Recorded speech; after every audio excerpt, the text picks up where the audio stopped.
It's currently 10:30 and the contractor is nowhere to be found. And here's what I found, ladies and gentlemen. Anything that happens, truck drivers are always the one who's getting screwed. Weird hamburger. Come on.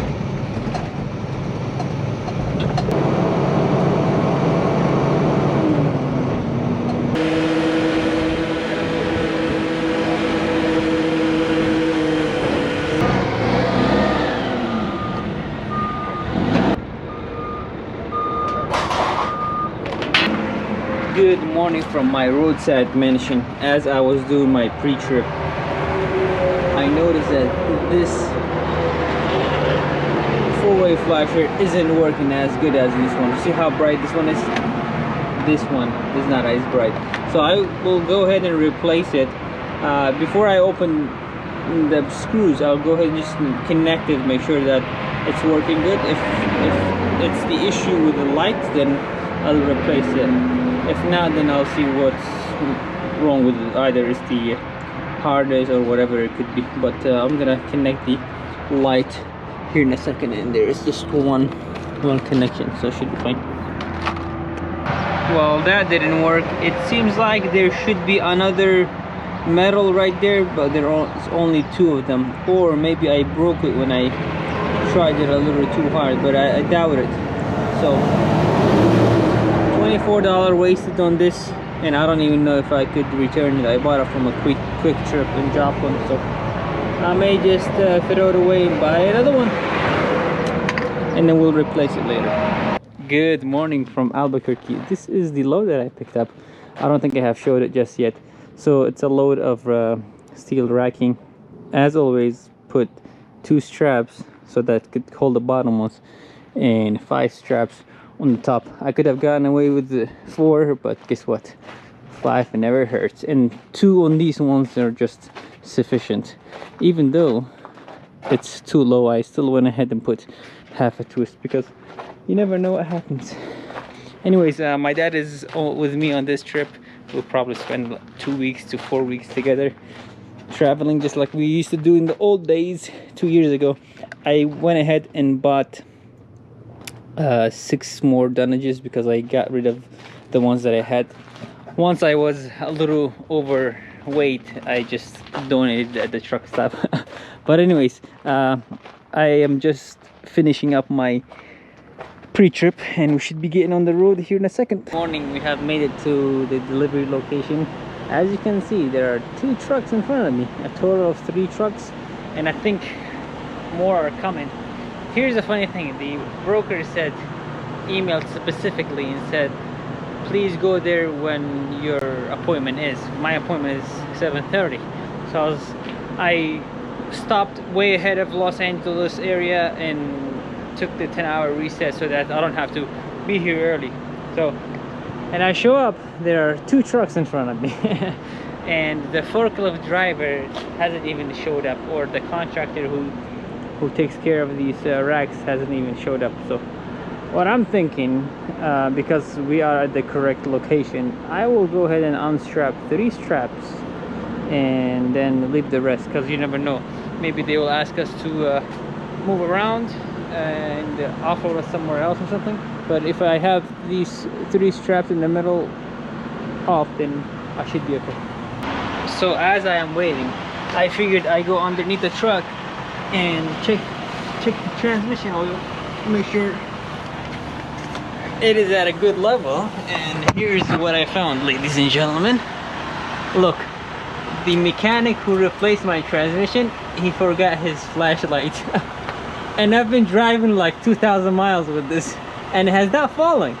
Isn't that amazing? And it still works. Whee! So when I go back to Albuquerque, I'll return it to him. But I think my transmission oil should be like here. Should be okay. There is a disconnected wire here that seems to be bothering nobody. Like right here, that's where you could tell the transmission oil. Right? And it looks like it's full. So We Gucci, mama.